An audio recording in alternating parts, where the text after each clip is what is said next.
Voice of south நேயர்களுக்கு வணக்கம். இந்த நேர்காணலில் நாம் சந்திக்கிருப்பவர் திராவிட இயக்க சிந்தனையாளர் திரு வல்லம் பஷீர் அவர்கள். வணக்கம். வணக்கம். ராகுலுடைய பிரச்சாரம் உச்சத்தை தொடுவதை பார்க்க முடியுது. மோடிக்கு எதிராக நேற்று விஜயநகர் கர்நாடகால பேசும் பொழுது பாரதிய சொம்பு பார்ட்டி அப்படின்னு விமர்சனம் பண்ணியிருந்தாரு. அது சமூக வலைதளங்கள்ல மிகப்பெரிய அளவுக்கு ரீச் ஆயிருக்கு. இன்னும் அது பாஜகவை இன்னும் ஆத்திரப்படுத்தி இருக்கு. ஆத்திரத்துல இருக்காங்க பாஜக அப்படின்னு பார்க்கிறோம். இந்த பிரச்சாரம் எந்த அளவுக்கு எடுபடும் நினைக்கிறீங்க? நீங்க எப்படி அதை பார்க்கிறீங்க?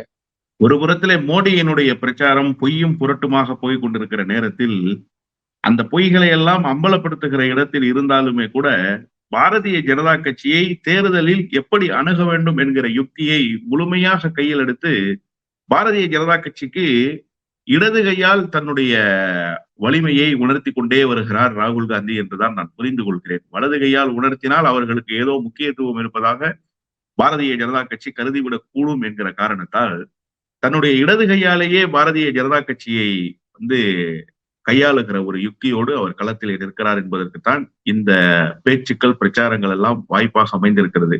அதே நேரத்தில் மோடி ஒரு 3 முறை 4 முறை ஒரு பிரச்சாரத்தை மேற்கொண்டாலும் எடுபடாத மக்களிடத்திலே அவருடைய பேச்சு என்பது ராகுல் ஒரே நாளில் எந்த தொகுதிக்கு சென்று விட்டு வந்தாலும் அங்கே ராகுலினுடைய பிரச்சாரம் என்பது பேசுபொருளாகிறது என்பதை கடந்து பேசுபொருளாவதற்கு நீங்க நெகட்டிவாவும் பேசலாம், பாசிட்டிவாவும் பேசலாம். ஆனா ராகுல் பேசுவதை மக்கள் ரசிக்கிறார்கள். மக்களுடைய மனங்களை ராகுல் வென்றெடுக்கிறார். அப்படிப்பட்ட பேச்சுக்களை அவர் பேசுகிறார் என்பதை தமிழ்நாட்டினுடைய தேர்தல் களத்திலேயே நாம் பார்த்தோம். வாய்ஸ் ஆஃப் சவுத்திலேயே நாம் பேசி இருக்கிறோம். என்னுடைய மூத்த அண்ணன் முதலமைச்சர் ஸ்டாலின் என்று அவர் பேசியது தமிழ்நாட்டு மக்களுடைய மனநலங்களில் ஒரு 1000 பட்டாம்பூச்சி சிறகடித்து பறப்பதை போன்ற ஒரு உற்சாகத்தை தந்தது. முதலமைச்சரை இப்படி மதிக்கக்கூடிய ஒருவர் தான் பிரதமராக வர வேண்டும் என்று அன்றைய அவருடைய உரையின் மூலமாகவே நாட்டு மக்கள் உணர்ந்து விட்டார்கள் என்றுதான் சொல்ல வேண்டும். அப்படித்தான் ஒவ்வொரு இடத்திலும் தன்னுடைய பிரச்சாரத்தை அவர் கையில் எடுத்து பேசிக் கொண்டிருக்கிறார். அதிலே ஒரு யுக்தியாகத்தான் பாரதிய ஜனதா கட்சியை பாரதிய சொம்பு பார்ட்டி என்று அவர் சொன்னது. எது உண்மையோ இல்லையோ அவர் நேற்றைக்கு சொல்லி இருக்கிற செய்தி என்பது 100க்கு 100 உண்மையான செய்தி. இப்ப அவர் சொன்ன செய்திக்கு தகுந்தது மாதிரி பாரதிய ஜனதா கட்சி நடந்து கொண்டிருக்கிற ஒரே ஒரு உதாரணத்தை சொன்னால் அவர் சொன்னது எந்த அளவுக்கு உண்மை என்பதை நாட்டு மக்கள் புரிந்து கொள்வார்கள். பல கட்டங்களாக உச்சநீதிமன்றத்தினுடைய பல தீர்ப்புகள் வந்திருக்கிறது. இந்த எலக்ட்ரோல் பாண்ட் விவகாரத்துல உச்சநீதிமன்றத்தினுடைய தீர்ப்பு வந்தபோது திருடனுக்கு தேல் கொட்டியதை போல இருந்தார் மோடி. அது குறித்து வாய் திறக்கவே இல்லை. பின்னால் இருந்து எஸ்பிஐயை தூண்டி விடுகிற வேலையை ஒன்றிய அரசு செய்தது. அப்போதெல்லாம் இந்த தீர்ப்பு சரியான தீர்ப்பு என்று மோடி வரவேற்கவில்லை. இன்னும் ஒருபடி மேலே சென்று பிரதமருக்குரிய அந்த அந்தஸ்தில் இருந்து இறங்கி நான் நாட்டு மக்களினுடைய பணத்தை, கார்பரேட் நிறுவனங்களுடைய பணத்தை முறையாக தேர்தலுக்கு செலவிட வேண்டும் என்பதற்காக ஒரு பாதையை வகுத்திருக்கிறேன். இப்போது மீண்டும் பழைய நிலைமை திரும்பி விட்டது என்று உச்சநீதிமன்றத்தினுடைய தீர்ப்பை மறைமுகமாக விமர்சிக்கிற வேலையே செய்தார் மோடி. ஆனால் இந்த விவிபேட் விவகாரத்துல தீர்ப்பு வந்ததற்கு பிறகு இந்த தீர்ப்பு யாருக்கு தரப்பட்டிருக்கிற தீர்ப்பு? பாரதிய ஜனதா கட்சி பிரதிவாதியாக தன்னை சேர்த்து கொண்டதா? இல்ல. தீர்ப்பு யார் கொண்டாட வேண்டும் என்று சொன்னால் தேர்தல் ஆணையம் கொண்டாடலாம். தேர்தல் ஆணையத்துக்குத்தான் தரப்பட்டிருக்கிற தீர்ப்பு. ஏன்னா தேர்தல் ஆணையம் வைத்த வாதங்களைத்தான் ஏற்றுக்கொண்டார்கள். பாரதிய ஜனதா கட்சி அங்கே ஆஜராகவில்லை. அவர்களுடைய வாதத்தை அவர்கள் ஏற்கவில்லை. அப்போ நீங்க பாரதிய ஜனதாவுக்கு தலைவராக இருந்து சொல்லி இருந்தால் கூட பரவாயில்லை, அதுவே தவறுதான். நீங்கள் நாட்டினுடைய பிரதமர் என்கிற நிலையில் இருந்து 10 ஆண்டுகள் இந்த நாட்டை ஆண்டு இருக்கிறீர்கள். இந்த நாட்டினுடைய ஜனநாயகத்தன்மைக்கு ஒரு பேராபத்து வந்திருக்கிறது என்று ஒரு வழக்கு வந்திருக்கிற போது அந்த வழக்கினுடைய சாதக பாதகங்களை எல்லாம் அலசி ஆராயாமல் பாரதிய ஜனதா கட்சியின் சார்பில் கருத்து தெரிவித்தால் கூட அது தவறுதான். ஒருவேளை அதை கூட தேர்தல் கணக்கில் சேர்த்துக் கொள்ளலாம் என்று சொன்னாலும் தேர்தல் ஆணையத்துக்கு சாதகமாக வந்திருக்கிற தீர்ப்பை வலிய சென்று பிரதமர் வரவேற்கிறாரே, இதை விட சொம்படிக்கிற வேலை வேற ஏதாவது இருக்க முடியுமா? அதைத்தான் ராகுல் காந்தி தன்னுடைய உரையிலே உணர்த்தி இருக்கிறார். அவர் சொன்ன செய்திதான் 100க்கு 100 இந்திய மக்களினுடைய மனநிலையில் இருந்து பிரதிபலித்திருக்கக்கூடிய செய்தி. எனவே அவர் மக்கள் மனங்களை வென்றெடுக்கிறார் என்பதற்கு இந்த பேச்சுக்கள் எல்லாம் உதாரணமாக அமைகிறது. ஆனால் ராகுல் காந்தி விமர்சனத்தை முன் வச்சிருந்தார் இல்லையா? மோடி அவர்கள் விவிபேட்டை நம்பி இருக்காரு அப்படின்ற விமர்சனத்தை முன்வைக்கிறப்போ அதற்கு பதில் கொடுக்க வேண்டிய இடத்துல மோடி இருக்காரு தானே சார்? ராகுல் காந்திக்கு பதில் சொல்வதில் தவறில்லை. ஆனா பூத் கேப்சரிங் பண்ணிடுறாங்க, அதனால இந்த விவிபேட்டினுடைய தீர்ப்பை நான் வரவேற்கிறேன்னு சொல்றாரு. இதே எலக்ட்ரானிக் ஓட்டிங் மெத்தட்ல தானே சண்டிகர்ல மேயர் தேர்தல் நடந்தது. அதன் பிறகுதானே மேயருக்கான தேர்வு நடைபெறுகிற போது கொல்லைப்புற வழியாக உங்களுடைய மேயரை நீங்க நியமனம் பண்ணீங்க. எக்ஸ் மார்க் போட்டு தேர்தல் அதிகாரி என்னென்ன பித்தலாட்ட வேலையெல்லாம் செய்தாருன்னு சிசிடிவி காட்சிகள் மூலமாக நீதிமன்றத்தில் பதிவு செய்யப்பட்டதா இல்லையா? அப்ப அதற்கு முன்பு நடந்த தேர்தல் எப்படிப்பட்ட தேர்தல்? அப்ப பூத் கேப்சரிங் பண்ணது நீங்களா, இந்தியா கூட்டணியா? நீங்க எதை சொல்லி விமர்சிக்கிறீர்கள் என்பது மிக முக்கியமான செய்தியாக இருக்காது. இப்ப கூட நீங்க இந்த விவிபேட நம்பாம தானே சூரத்துல போய் கொல்லைப்புற வழியாக ஒரு எம்பியை ஜெயிச்சுட்டு வந்திருக்கீங்க. எவ்வளவு பெரிய பச்சையான அயோக்கியத்தனம் இன்னைக்கு சொல்லி இருக்குது நீதிமன்றம். நோட்டா இருக்கிற போது அதை ஏன் தேர்தலை நடத்தாமல், நோட்டா என்பது ஒரு பிக்ஷன் கேண்டிடேட்னு வச்சுக்கலாமே, ஒரு கற்பனையான வேட்பாளர் தான். ஆனா யாருக்கு வாக்களிக்க விரும்பவில்லையோ அவர்கள் வாக்களிக்கக்கூடிய அந்த வாய்ப்பு என்பது நோட்டாவுக்கு இருக்கிறது. யாருக்குமே வாக்களிக்காம நான் நோட்டாவுக்கு போடு, என்னுடைய ஜனநாயக கடமை நிறைவேற்றுறங்கிறம இப்ப இந்த தேர்தலில் வாக்களிக்க முடியாம போச்சே. இந்த முறையை கொல்லைப்புற வழியாக செய்து காட்டியது யார்? பாரதிய ஜனதா கட்சி தானே. பாரதிய ஜனதா கட்சியினுடைய அந்த மாநிலத்தினுடைய தலைவர் பேசினார் ரொம்ப முக்கியமான செய்தி. மற்ற வேட்பாளர்களோடு நாங்க பேசிக் கொண்டிருக்கிறோம், மற்ற தொகுதியில பேசிக்கிட்டு இருக்கீங்கன்னா என்ன மூலமா பேசிக்கிட்டு இருக்கீங்க? ஒண்ணு காசு கொடுக்க போறீங்க, அதுதானே? இல்லைன்னா பாரதிய ஜனதா கட்சி அதிகாரத்துக்கு வந்த பிறகு உங்களுக்கு என்னென்ன பொறுப்புகள் எல்லாம் தர்றோம், இந்தந்த வாரியத்துல எல்லாம் இந்தந்த கமிஷன்ல எல்லாம் உங்களை சேர்த்துக்கிறோம்னு சொல்லி அவங்களை கூப்பிடுறீங்க, அதுதானே? எனவே நீங்கள் ஜனநாயகத்தை காலில் போட்டு மிதித்து விட்டு இந்த விவிபேடையே மிதிச்சுட்டு தான் நீங்க வாய்ப்பை மீறி போய் உங்களுடைய முதல் வெற்றியை பதிவு செஞ்சீங்க. அந்த வெற்றியே ரத்தாக போகுது என்பது வேறு ஒரு செய்தி.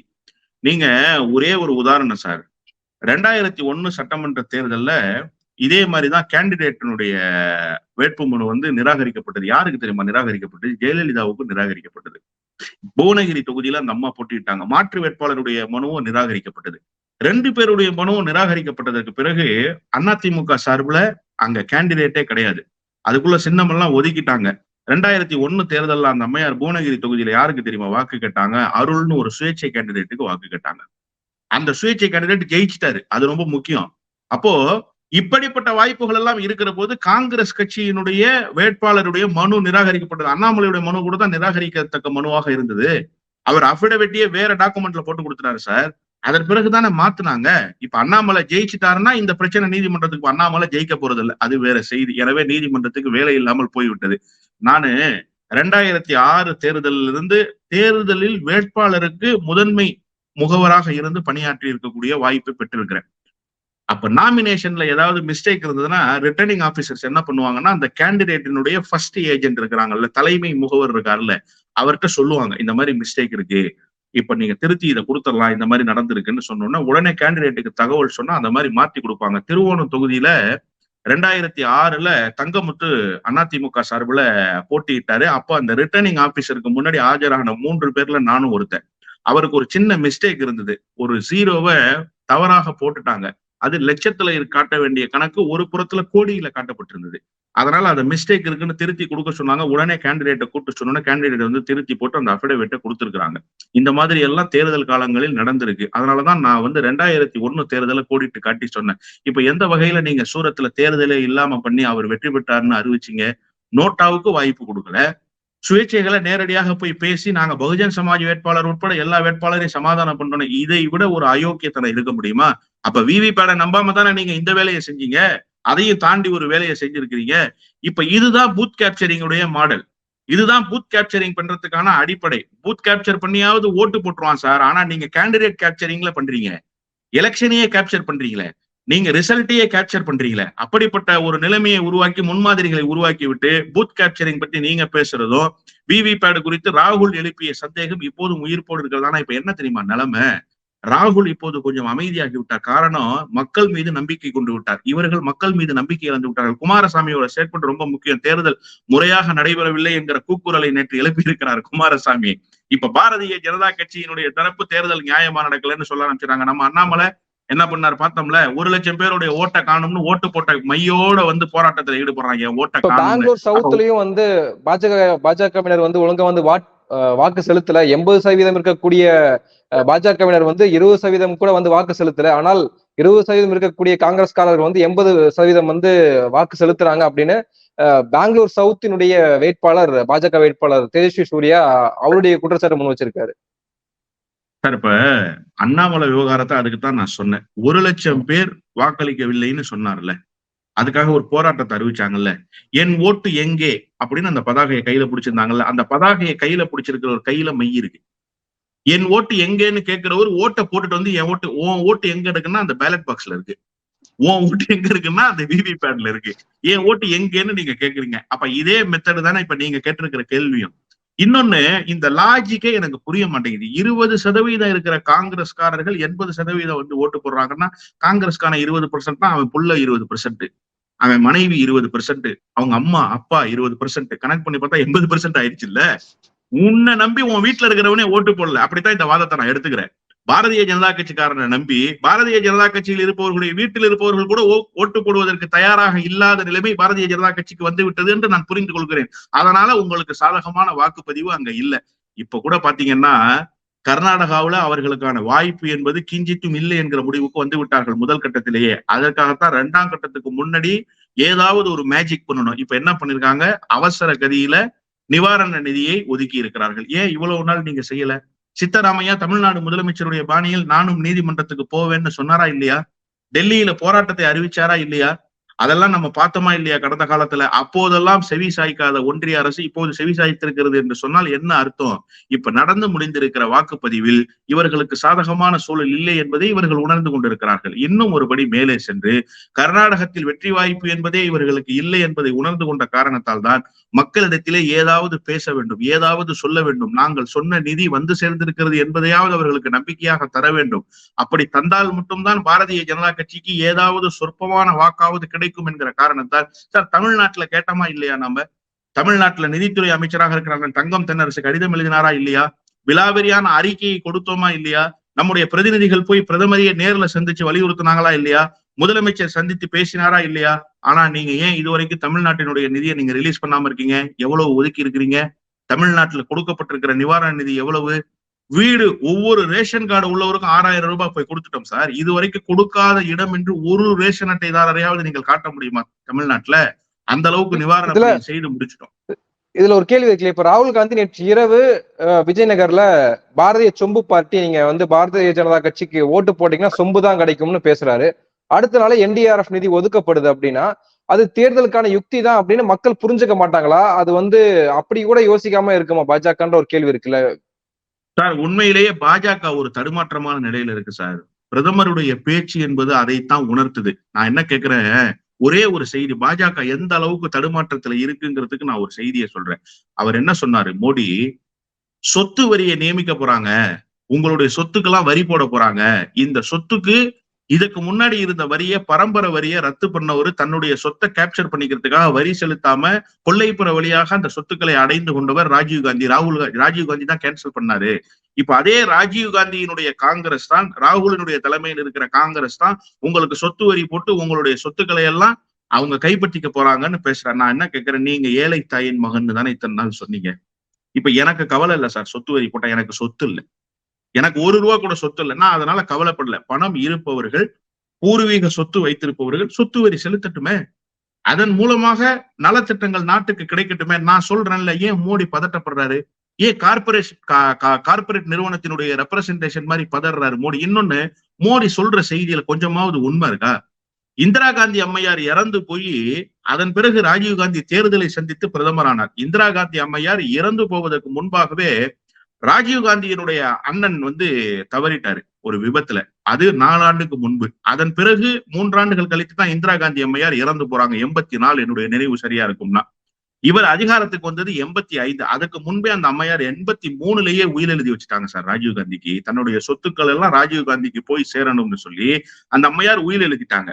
அப்போ 84ல அந்த அம்மையார் இறந்து போயிட்டாங்க. 85ல 84லயே சொத்தெல்லாம் இவர் கைக்கு வந்துருச்சா? சொத்து எழுதி வச்சது 83ல நடந்துருச்சா?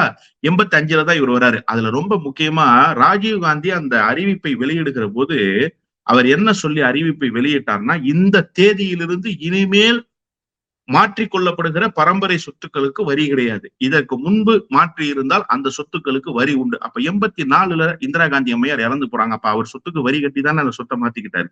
இவ்வளவு பெரிய உண்மையை நீங்க மறைச்சிட்டு நீங்க பச்சை பொய்ய சொல்றீங்களே நாட்டு மக்களிடத்துல, இதெல்லாம் தெரியாதுன்னு சொல்றீங்களே. இன்னொன்னு நான் என்ன கேட்கிறேன்னா, நீங்க இப்ப உங்களுடைய சொத்துக்களுக்கெல்லாம் வரி போடுவாங்கன்னு நீங்க சொல்றீங்க. யாருக்கு வரி போடுறாங்கிறது ரொம்ப முக்கியம். யாருக்கு வரி உச்சவரம்பு இருக்குங்கிறது ரொம்ப முக்கியம். அந்த கான்டெக்ஸ்ட் எல்லாம் எங்க கிட்ட இருக்கு. நேருக்கு நேர் விவாதம் பண்ண தயாரான்னு மல்லிகார்ஜுன கார்கே கேட்டாரா இல்லையா? நீங்க தாலி அறுத்து உங்களுடைய தாலியை எல்லாம் கொண்டு போறதுக்கு பாக்குறாங்கன்னு சொல்லி ஒரு தவறான ஸ்டேட்மெண்ட் சொன்ன உடனே உங்களை கூப்பிட்டார்ல, எங்களுடைய தேர்தல் அறிக்கையில் சொல்லப்பட்டிருக்கிற செய்தியை நேருக்கு நேர் விவாதிக்க தயாரா திராணி இருந்தா நீங்க நேருக்கு நேர் விவாதிச்சிருக்கணுமா இல்லையா? அவருக்கு தேதி அறிவிச்சிருக்கணுமா இல்லையா? எதிர்கட்சியினுடைய பிரதான எதிர்கட்சியினுடைய தேசிய தலைவர் சார், அகில இந்திய காங்கிரஸ் கமிட்டியினுடைய தலைவர் உங்களை கூப்பிட்டாரு, தேர்தல் அறிக்கையில சொல்லப்பட்டிருக்கிற செய்தியை விவாதிக்க தயாரான்னு கேட்டார்ல, நீங்க ஏன் இன்னும் தயார்னு அறிவிக்கல? பொய்ய மட்டுமே சொல்லிக்கிட்டே இருக்கீங்களே, உண்மையை நாட்டு மக்களுக்கு சொல்வதற்கு நீங்கள் தயாராக இல்லை. எதற்காக இந்த செய்தியெல்லாம் சொல்கிறேன் என்று சொன்னால், இவ்வளவு பதட்டமும் மோடி இடத்துல இருக்கிறது, இவ்வளவு பதட்டமும் பாரதிய ஜனதா கட்சியில இருக்கு. இதெல்லாம் காரணம் 2014 இல்லாத ஒரு அச்சம், 2019 இல்லாத அச்சம் 2024 தேர்தலில் வந்திருக்கிறது என்று சொன்னால், தோல்வியினுடைய முகத்துக்கு பாரதிய ஜனதா கட்சி சென்று விட்டது என்பதை மோடியும் பாரதிய ஜனதா கட்சியும் நன்கு உணர்ந்து கொண்டார்கள். அதனால் தான் அன்றாடம் எதையாவது சொல்லி இந்த நாட்டு மக்களை திசை திருப்பி விட முடியாதா என்கிற முயற்சியில் அவர்கள் ஈடுபட்டு தினந்தோறும் அம்பலப்பட்டு போய் கொண்டிருக்கிறார்கள். ஒவ்வொரு தேர்தலும் அவர்களுக்கு அச்சத்தை உணர்த்துகிறது. முதல் கட்ட தேர்தல், இரண்டாம் கட்டம் தேர்தல், இந்த 2 கட்டங்களை முடித்த பிறகு பாஜகவுக்கு ஒரு பதற்றம் ஏற்பட்டிருக்கு. வரக்கூடிய காலங்கள்ல பிரச்சாரங்கள்ல மோடி அழக்கூடும் அப்படின்னு சொன்னாரு ராகுல் காந்தி. நம்ம மோடியை ரொம்ப அண்டர் எஸ்டிமேட் பண்றோமா? பாஜக இப்படி எல்லாம் இருக்காது அப்படின்னு, நம்ம மோடிக்கே தனியா ஒரு கூட்டம் இருக்கு, மோடிக்கே தனியா வாக்கு செலுத்தக்கூடிய நபர்கள் இருக்காங்க, மக்கள் இருக்காங்க அப்படின்ற ஒரு பிம்பம் இருக்கு இல்லையா? அதெல்லாம் இல்லாம போயிடுச்சு. அப்போ மோடி அண்டர் எஸ்டிமேட் பண்றதுக்கு என்ன சார்? மோடி என்ன சார் அவ்வளவு பெரிய பிம்பமா சார்? மோடி ஊதி பெரிதாக்கப்பட்ட பிம்பம் சார். ஒரு விஷயத்த நீங்க தெரிஞ்சுக்கங்க, மோடிக்கு ஒரு ஓட்டு இருக்குன்னீங்கல்ல, அந்த விஷயத்துக்கு நான் இப்ப வர்றேன். ரஜபுத்திரர்கள் என்பவர்கள் மோடியினுடைய மாடல் எப்போது காட்டப்பட்டது என்று கேட்டால், குஜராத் மாநில தேர்தலில் காட்டப்பட்டது மோடியினுடைய மாடல். இனப்படுகொலை நடந்து, கோத்ரா ரயில் எரிப்பு சம்பவங்கள் எல்லாம் நடந்து, மிகப்பெரிய கொந்தளிப்பு மனநிலைக்கு இந்த நாடு போச்சு இல்ல 2000 தொடக்கத்துல. அப்போதிலிருந்து இப்ப சமீபத்தில் நடந்து முடிந்த குஜராத் மாநிலத்தினுடைய சட்டமன்ற தேர்தல் வரை பாரதிய ஜனதா கட்சிக்கு அன்கண்டிஷனல் சப்போர்ட் கொடுத்தவன் சார் ரஜபுத்திரர்கள். ரஜபுத்திரர்கள் 11 மாநிலத்தில் 22 கோடி வாக்காளர்களை கொண்டிருக்கிற ஒரு சமூகம். அந்த சமூகம் இன்றைக்கு வீதிக்கு போராடி கொண்டிருக்கிறது. என்ன நிலைமை? ராஜ்கோட் தொகுதியில அந்த சமூகத்தை இழிவாக இழித்தும் பழித்தும் பேசிய வேட்பாளரை நீங்க நியமிச்சிருக்கிறீங்க. கெடு விதிச்சாங்க அந்த வேட்பாளரை விட்ரா பண்ண சொல்லி. ரஜபுத்திரர்கள் சமூகத்தின் சார்பில் ரஜபுத் சமாஜ் என்கின்ற அமைப்பு அந்த போராட்டத்தை அறிவித்த அந்த ரஜபுத் சமாஜ் என்கிற அமைப்பினுடைய தலைவர் ராஜ் ஷெகாவத்தை பிணையில் வர முடியாத வழக்குல கைது செய்து 3 பிரிவுகளில் வழக்கு பதிவு செய்து நீங்க சிறையில் அடைச்சிருக்கிறீங்க. இப்ப அந்த ஒட்டுமொத்த சமூகமும் உங்களுக்கு எதிராக மாறி இருக்கிறது. மோடிக்குன்னு ஒரு ஓட்டு இருக்குன்னீங்கல்ல, இதுதான் அந்த மோடிக்கு இருந்த ஓட்டு.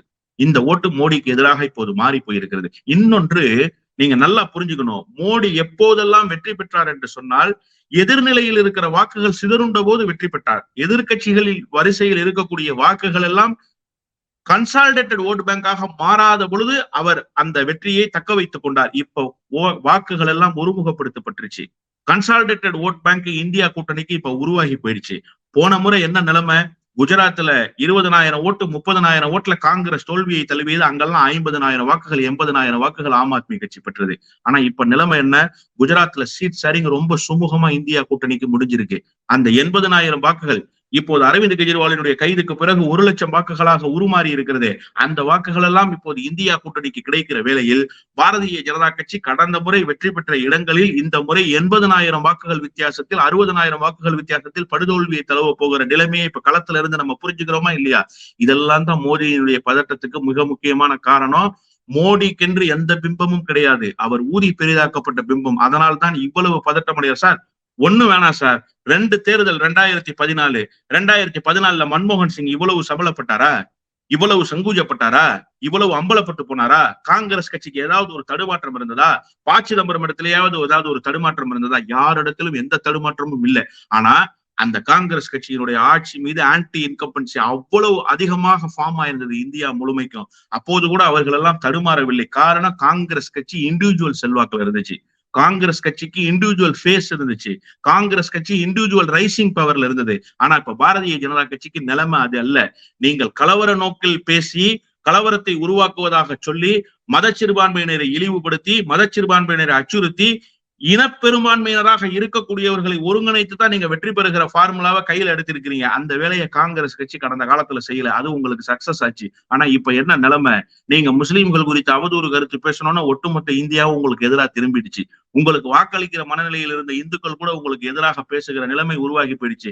ஊடகங்கள்லயே பாக்குறோமா இல்லையா, வலதுசாரி சிந்தனையாளர்கள், பாஜக ஆதரவாளர்கள், மோடி ஆதரவாளர்கள்னு ஒரு பெரிய கூட்டம் பேசிக்கிட்டு இருந்தாங்களா இல்லையா? அந்த கூட்டமே இப்போது மோடி பேசியது தவறு என்று பேசுகிற நிலைமைக்கு வந்திருக்கிறார்களா இல்லையா? 4 நாட்களாக இதுதான் சினாரியோ மாறி இருப்பதற்கான சாத்திய கூறுகள், இவைதான் சாட்சிகளாக இருக்கிறது. எனவே மோடி என்கின்ற பிம்பம் ஊதி பெரிதாக்கப்பட்ட பிம்பம் என்பது இந்த தேர்தலில் அம்பலப்பட்டு போகும். இந்த NDRF நிதி அப்படின்றது கர்நாடகாவுக்கு மட்டும் ஒதுக்கப்படல, தமிழ்நாட்டுக்கும் ஒதுக்கப்பட்டிருக்கு. தமிழ்நாட்டுக்கும் 275 கோடி ரூபாய், அந்த 3700 கோடியில வந்து 275 கோடி ரூபாய் வந்து தமிழ்நாட்டுக்கும் கொடுக்கப்பட்டிருக்கு. அப்புறம் தமிழ்நாட்டுல தேர்தல் முடிஞ்சிச்சு, ஆனா இருந்தாலும் ஒதுக்கீடு செய்திருக்காங்க இல்லையா? நான் தான் சொன்னேன், 6000 ரூபாய் ரேஷன் அட்டைதாரர்களுக்கு தமிழ்நாடு அரசு கொடுத்தது.